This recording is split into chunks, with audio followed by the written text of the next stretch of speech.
பசியோட வந்திருக்கேன். நல்ல வேலை. எல்லாத்துலயும் நீ லேட்டு தான். நான்லாம் நினைச்ச நேரத்துல ஸ்ருதி, இந்த வீட்ல அத்தை சில பேர்னு சொல்றது என்ன மட்டும் தான். மாதிரி செஞ்சு சாப்பிட்டா உடம்புக்கு நல்லதே இல்ல. அட என்னமா நீ எதுக்கு எடுத்தாலும் அவங்க தப்பு பண்ணாங்கன்னா ஏன்னு கேட்க போறேன். ஆனா அவங்க கரெக்டா தானே இருக்காங்க. இப்போ சுகர் இனிப்பா இருக்குன்னு சொல்றதுனால தேன் கசப்பா இருக்குன்னு சொல்ற மாட்டி.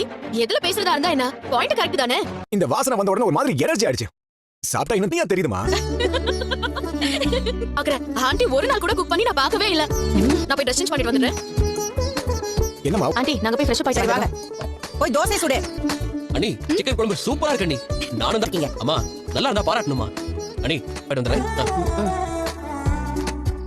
இந்த கிரேவியோட வாசனைக்கு நானே எல்லாத்தையும் சாப்பிட்டாலும் சாப்பிடுவேன். அவ்வளவு பசி. ரவி, இந்த மாதிரி எல்லாம் நீங்க வச்சு தந்தது இல்லையா? எனக்கு கோவம் தான் வரணும். ஆனா ஸ்ருதி உண்மையை தானே சொல்றா. அண்ணி, பூ கட்டவ தானே? அதான் சிக்கன் எப்படி செஞ்சிருக்கா போல. அப்படியெல்லாம் ஒண்ணு இல்ல. உப்பு கொஞ்சம் கூட தான் இருக்கு. அப்படிலாம் ஒண்ணு இல்லையம்மா. உங்களுக்கு பிபி இருக்குன்னு நினைக்கிறேன். போய் ஹாஸ்பிடல்